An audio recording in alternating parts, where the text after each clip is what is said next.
Next speaker is Dawn Parker, and she will tell about a first analysis of the survey results that so many of you have filled before coming to the conference.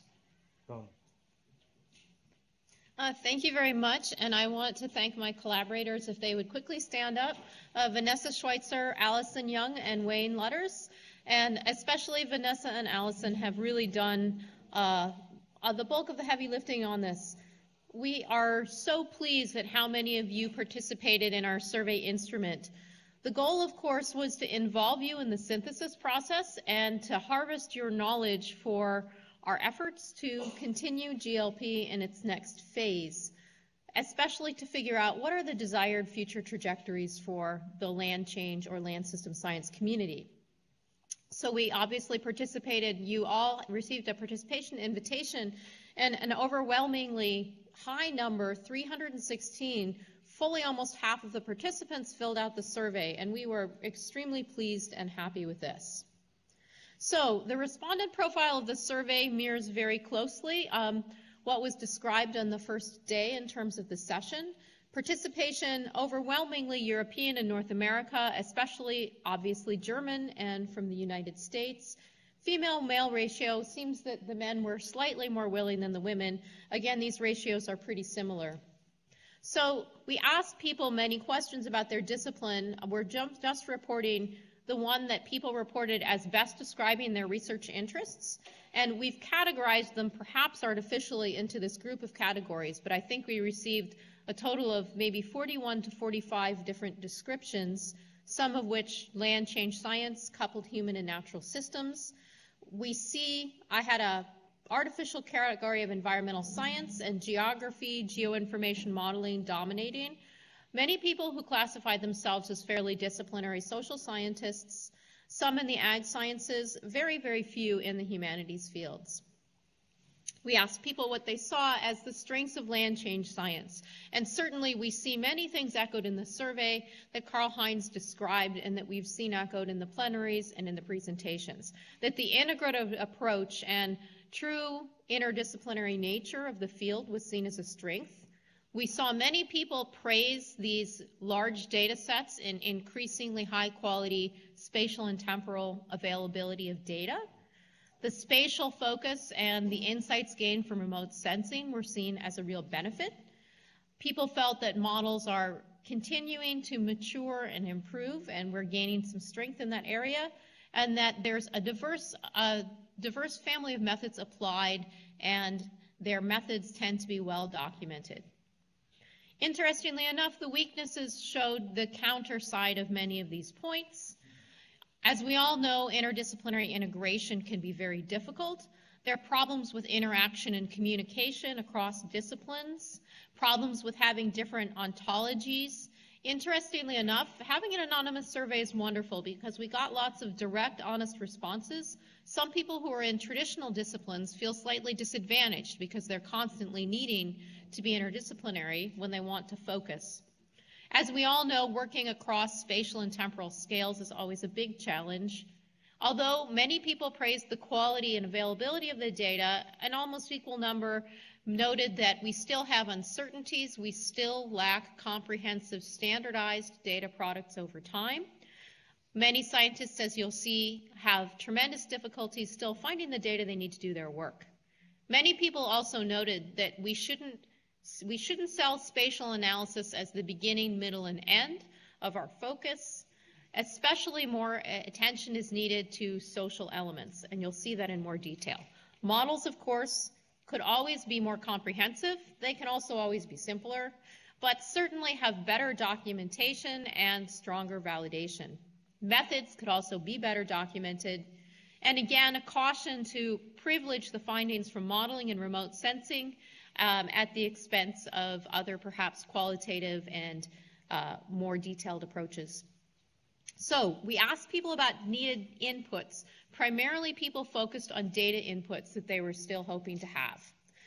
We could categorize these by natural science data inputs versus human systems, and just briefly what I would like you to notice here is that it's the human systems data that we're really having a hard time finding, whether it be confidentiality, the fact that data are in private hands, the fact that it might be difficult or impossible to collect them. Again, I think the improvement in natural science data has a lot to do with improved availability of land-covered data.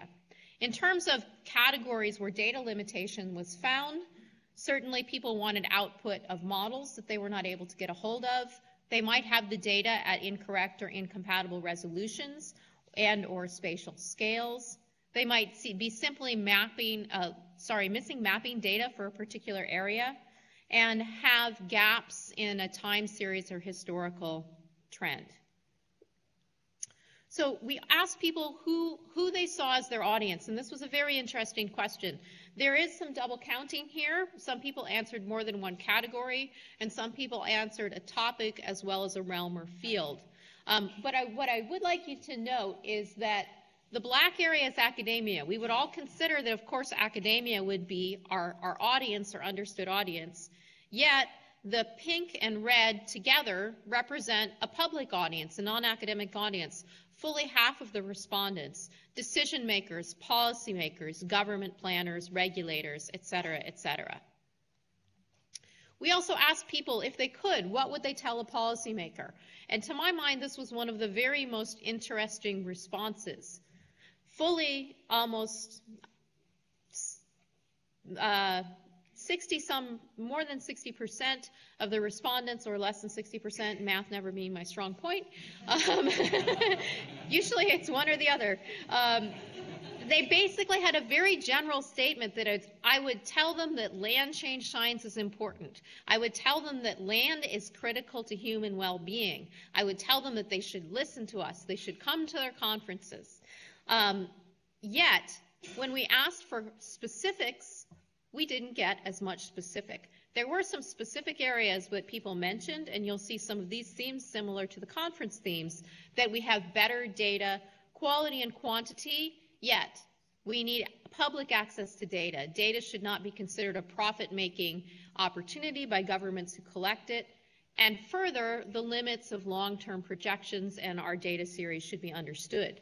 There was a lot of emphasis on having a long-term perspective, understanding interactions of different processes over time, understanding the idea of connections, teleconnections, land scarcity, and trade-offs. So in short, taking a long-term complex systems view of the land system. Very strong emphasis that policies should be built on local stakeholder perspective and participation, and certainly quite a bit of emphasis on land systems and food systems, which is where we should have the opportunity for very strong messages. So, to my mind, these 2 points, who is your audience and what would you tell a policymaker, come together.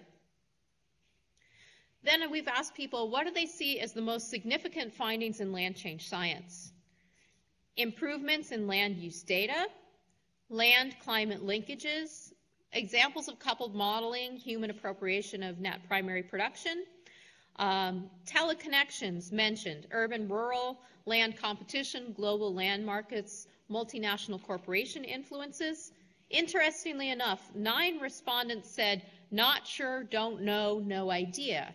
And of all of these 135 responses, we received only 12 suggestions that cited either a paper or a research group or an event. So there was a strong lack of specificity.